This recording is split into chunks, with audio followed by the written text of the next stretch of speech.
Dan Hurley is locked in on winning his third title in 4 years. We came here for rings, not watches. You know, everyone that comes to the Final Four gets a beautiful watch. You know, but only one group's going to get a ring. We don't hang banners for Final Fours at UConn.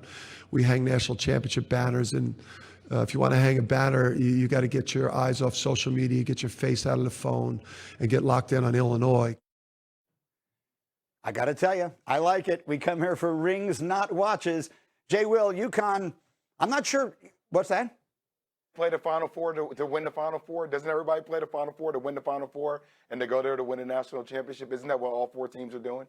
Yes, absolutely. And yet somehow he says it better than most people generally say it.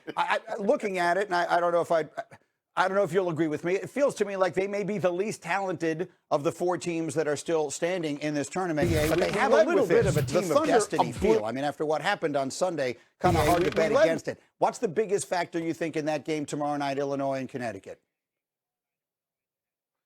Well, I just think it's the fact about defensively, UConn being able to guard the likes of a guy like Keaton Wagler. Keaton Wagler is not the Cameron Boozer, some of the other big names, A.J. DeBonta, Darren Peterson, names that we've heard in the NCAA tournament or actually in the regular season.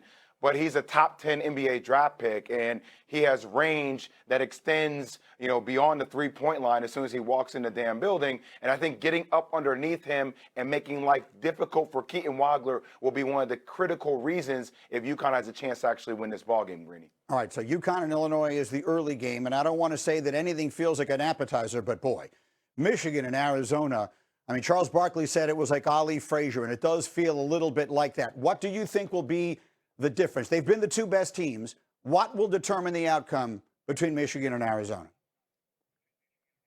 I got two things for you, Greeny. Number one, I think Arizona has relied upon its defense the entire year.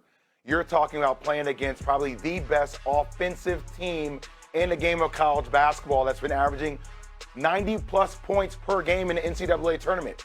Yaxo Lindenberg, Elliot Cadeau. I always think it starts with the head of the snake.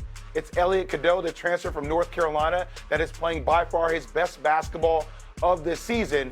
And if you could take him out of the game, it makes their offense a little bit less efficient from the perimeter. But I will say this, Greeny, overall about the picture of the game and about the Final Four. Everybody is stating that Michigan-Arizona is the NCAA championship game, essentially, right? And it's setting itself up, Greeny, for one of these situations that the winner of that game, the dogfight it will be, the mental fight that it will be, the physicality of that game, the winner of that game, it just does feel, sets itself up for the winner of the UConn-Illinois game that's going to be underlooked, that nobody's going to be really looking at, to have the best chance to win the national championship game. We could be talking about UConn here on Tuesday winning the championship game because of the physical and mental fight that Michigan or Arizona have came out of that other Final Four game. It's an interesting way of looking at it. Yeah, there's sort of a little bit of a hangover effect from what might feel, especially if the game plays out to be as close as it looks like it will. And look, historically, we've seen a lot of big upsets in the national championship game. And they're the ones that you see all over the place all the time. Jim Valvano running around the court looking for someone to hug. Villanova pitching a perfect game. I'm going back to the 80s now. Maybe I'm dating myself here. So right this minute, you're telling me you like the winner of UConn, Illinois to cut down the nets on Monday night?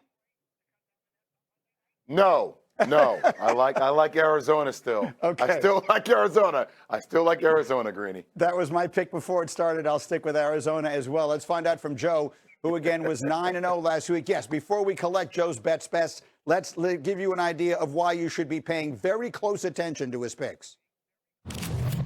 We did not edit any picks out of that montage. He made 9 picks last week.